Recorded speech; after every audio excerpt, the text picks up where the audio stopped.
Hi guys, welcome back with me again in this channel. On today's tutorial, I'm going to show you how to make the zoom in or zoom out effects on CapCut Smoother.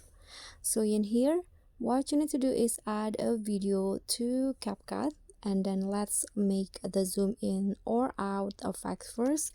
Here I'm going to add a keyframe at the start and zoom in the clip like this. Then for the end, I'm going to zoom out. Okay, I'm going to zoom it in again.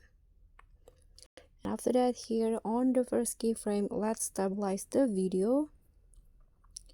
Here, let's find stabilize and just click on the most stable.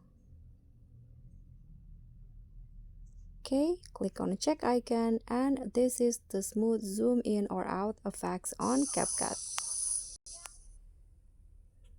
So guys, thank you so much for watching. Don't forget to like, comment, and subscribe, and also click on the thanks button below. I'll see you all on the next tutorial. Bye.